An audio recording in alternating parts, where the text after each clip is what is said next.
Hey friend, listen. I know Halo is in a scary place right now, but it's gonna get way worse.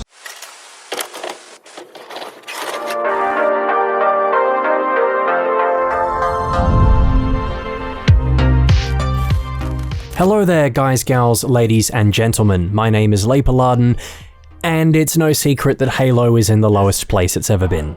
The community is fed up with the lack of communication, content, and the constant delays from 343 Industries, and the future of Halo is hanging in the balance. At this point, it's going to be a very hard ask for 343 to gain the goodwill of the community back. Even Forge is looking less appetizing to a lot of people now, considering its delay till November, and even then, it'll be in beta. So the question on everyone's lips is, what's next for Halo? Because never have I seen a response so intense, so widespread to controversy within the Halo community that even Forbes are writing up quite harsh but nicely worded critiques of 343 Industries. #Fire343 has been trending for the better half of a week at this point. To really answer the question of what's next for Halo, we really should be asking, what's next for 343 Industries? I should preface the rest of this video by saying that I don't encourage people to attack staff members at 343. Most of them are just normal people like us doing their jobs, working hard on a game that they care about, trying to make it great, and doing whatever their boss is telling them to do. I'm sorry for the vitriol that's probably being spat your way, and I don't intend to personally attack those who are working at 343 Industries, especially for the specific examples that I'll use later. I'm just calling it how I see it and reciting what I've seen online within various discussion groups. The higher-ups at 343, the folks who have been calling the shots the last several years, and quite poorly too, I might add, are the ones that I think are to blame here. On the other hand, I know this is going to stir up controversy, and I know that 343 can do no wrong in the eyes of some people. Folks are going to make the sweeping generalization that fans like me are just toxic and expecting too much, and all I'm going to say is that this video isn't made for you. No matter what I say or how many points I bring up, I won't be able to convince you otherwise because your mind is already made up. Everyone at 343 no doubt cares a great deal about Halo, but care is not the same as competency. If you really care about your job, but you still do it poorly, then that shouldn't give you a pass, especially if you've been in said job for 10 years at this point. Something is fundamentally wrong with 343 and its development process, and if you'd allow me to do a little bit of armchair CEOing, I think there are 4 potential outcomes that we could be seeing in the coming months as a response to the massive backlash that the company has experienced after the September update. The first of which is,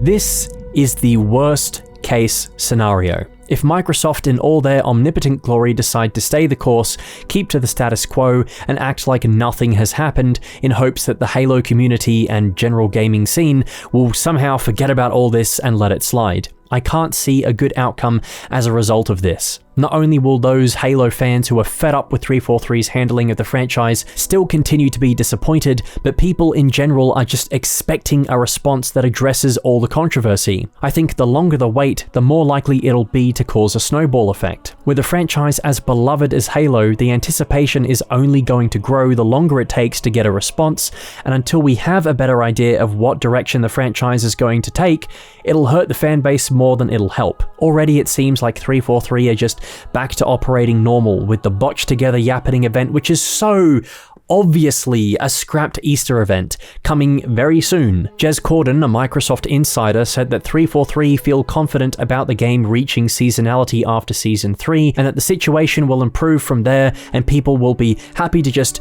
go down to the Winchester, have a pint and wait for all this to blow over. But I can't see Microsoft and Phil Spencer being happy with the direction that the franchise has taken since 2012. They've let it slide 3 times already with Halo 4, the MCC, and Halo 5. Surely by now they know that something just isn't clicking. Either that or Microsoft is just happy to squeeze Halo for every penny it's worth and don't care about the longevity or quality of the games that are released. But then again, why give 343 5 years to make Infinite, the longest amount of time ever for a developer to make a Halo game, and a delay on top of that if they weren't concerned with the quality of the game and just making a simple buck?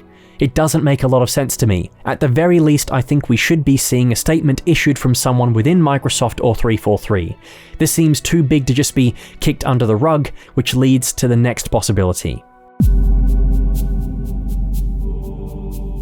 This is the option that I think is most likely and is one of the most common suggestions I've heard being kicked around, that being the restructuring of 343 Industries from the top down. 343's, quote, leaders, unquote, have been suspiciously absent throughout a lot of Infinite's post-launch period, with it frequently being on the shoulders of Joe Staten to deliver the bad news. As the creative director for Infinite and being assigned to try and pull this game together in a little under a year after Chris Lee jumped ship, I harbour no ill feelings towards Joe, and I'm not just saying that because he's one of the Bungie OGs.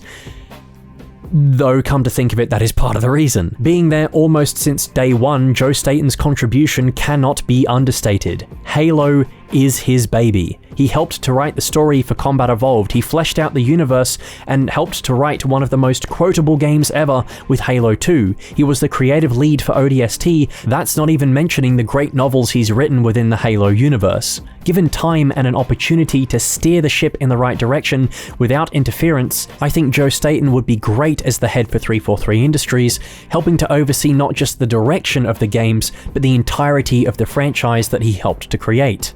His time on the Microsoft publishing team means that he knows how to make the tough calls and has a good grasp on the bureaucracy that can sometimes occur in game development. The current studio head, Bonnie Ross, surprise surprise, has not been seen or heard at all during this rough patch. As head of 343, she should be held accountable for what's happened and 343's failings over the last decade. Frank O'Connor and Kiki Wolfkill seem to be out of the picture entirely. These three are the prophets of the company. My apologies, are the leaders of the company, and everything shitty that has happened to Halo and 343 has happened under their watch. The derided TV show, the direction of the games, the poor treatment of contracted workers, the negative Glassdoor reviews of the company, which, funnily enough, quote bad management as a big contributing factor for why they left, and the many walkouts that we've seen over the last few months that has helped to make 343 a laughingstock within the industry that no one wants to work for, let alone touch with a 10-foot pole. You change the leadership, and you hopefully change the company. With any luck, this change would also improve the work culture at 343, and if nothing else would serve as a good symbolic gesture that the company and Microsoft are responding adequately to the failures of the last decade. If this were to happen, it's more likely that Bonnie or Frank or Kiki, or all of the above, would be given the chance to step down from their roles as opposed to being fired, which breeds all kinds of negative press and could be interpreted as Microsoft giving in to pressure from the fanbase. Which then leads me to... Infinite has, on multiple occasions, been called a 10-year game. But what does that mean exactly? Well, like many other live service games released throughout the last few years, Infinite is set to see updates for at least a decade, with potentially campaign DLC, namely Halo the Endless, which Microsoft filed a copyright patent for, and obviously new maps, modes, cosmetics, and features. The live service model has a few pros and cons, the first of which being the longevity of the game. If you decide to invest in that game through cosmetics, for example, you'll at least have the peace of mind that next year, a new game from the same series won't come out and what you bought won't be completely pointless because no one is playing the old game anymore. It also means that the developers can use the groundwork that they have there from the existing game and build upon it, creating new experiences like campaign DLC, for example, instead of going to the trouble of making an entirely new game from scratch and all the additional costs associated with it. However, live service games have become a bit notorious nowadays, as they frequently launch unfinished and sold under the guise that new stuff will be coming and that any features that might be missing are just all part of the roadmap going forward. In Halo's case especially, keeping major features like Forge under wraps and not available till a year, well, almost a year after the game's launch and part of the roadmap, is not a good look. Coming back to Jez Corden in an episode of the Xbox 2 podcast, he said that 343 is working on a new Halo project that isn't Infinite, so there's at least a little bit of merit to the point, but I take it with a grain of salt. With so much attention brought to Infinite and the game, let's just admit it now, being a flop, maybe it's time for 343 and Microsoft to cut their losses. Maybe with Joe Staten as the creative lead, he could spearhead his own game, get Infinite into a comfortable state with all the features we've come to expect, then round that experience off and just start fresh. Infinite's engine has been one of the big contributing factors in the game's lack of content and the extensive waits for new features to be added. The Slipspace engine, or Blam engine as it technically is infamously hard to work with, being being quite old by today's standards and is almost exclusively used for Halo games, meaning that hiring new staff who know anything about it is very tricky. Unlike Unity or Unreal Engine, both of which are openly available, teaching someone all the tools and characteristics of the Blam engine takes a lot of time that could otherwise be spent on better things. Infinite also suffers from a lot of technical debt, where game devs have come along, done something pretty half-assed in the back end, but at least it looks good from the front. And this is really just a consequence of crunch and rushing people to do things. Though for the next dev who has to come along and change something, it's gonna be a nightmare to figure out what was left behind and how to fix it. It sounds a lot like 343 could benefit from just starting fresh, utilizing a new engine and a clear vision going forward, though whether or not 343 would have learnt from their previous blunders is anyone's guess. Who's to say that by starting from scratch, they wouldn't just make the same mistakes all over again? How long would it take for them to build a Halo game on a new engine from the ground up and capture that same Halo feel? Would anyone even buy it after the amount of times 343 have screwed up? I think this segues into the other major talking point.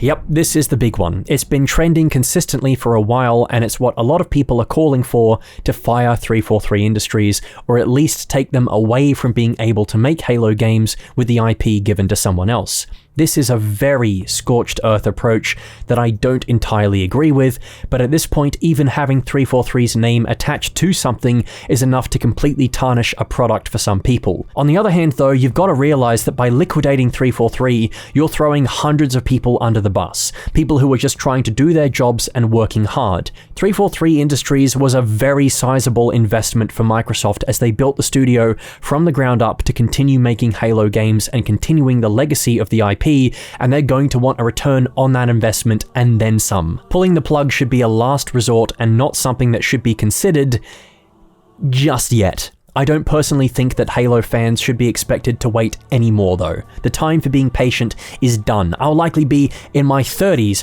by the time Infinite is a fully functioning game, and having a 6-year gap between Halos 5 and Infinite and it being obvious that 343 still haven't learnt anything from their previous efforts is fucking embarrassing to say the least. 343 is just too big of a studio to have the plug pulled on it, and you've got to remember, it's not just people working on Infinite. There's a team who are still very dedicated to maintaining and updating the MCC with initiatives like Alpha Dig Site. The recent VKMT mod showcase has demonstrated that there is a part of 343 who are very tightly engaged with the Halo community and have a lot of passion for these older games. I wouldn't want to see those guys lose their jobs, and I sure as hell don't want to see the MCC just abandoned, especially with there still being so much untapped potential for the games within that collection.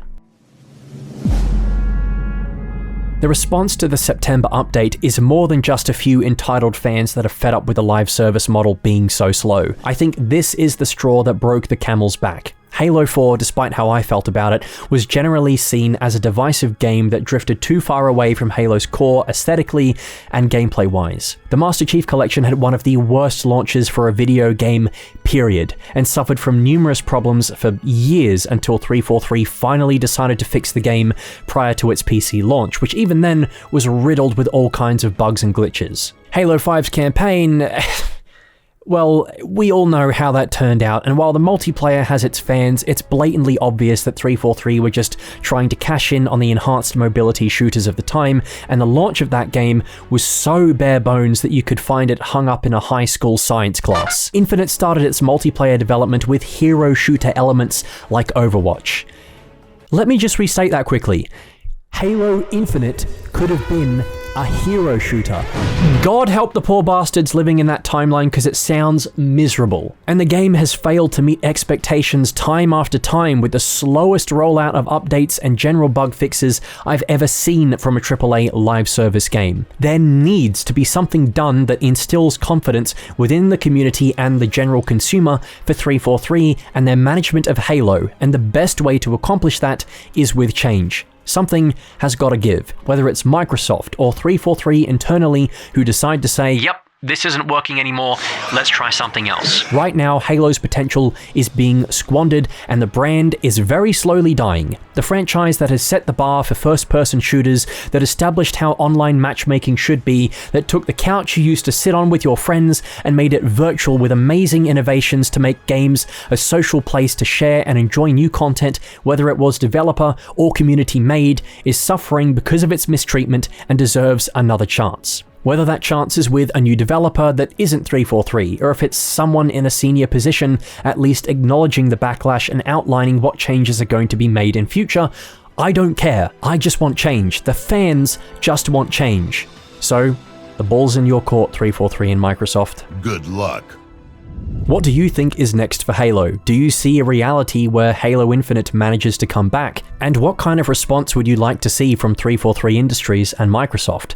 Let me know in the comments section below. I know that this is a particularly rough patch for a lot of us right now, so it's my intention to continue branching out, discussing more general gaming topics, and focusing more on retroactive content as well, especially with the Master Chief Collection. Because of how negative the feedback has been to Infinite's roadmap, it's almost entirely changed my scheduled lineup of content, as I just can't bring myself to keep talking about the game positively. I feel as though doing otherwise would seem like I'm not reading the room, and it would feel disingenuous. So if you're someone who watches my channel exclusively for Infinite content, sorry bud. I don't know what else to tell you. Anyways, if you did enjoy the video, feel free to drop a like, or if not, a dislike, because there's probably going to be a few of those. And if you're feeling particularly generous, why not subscribe as well?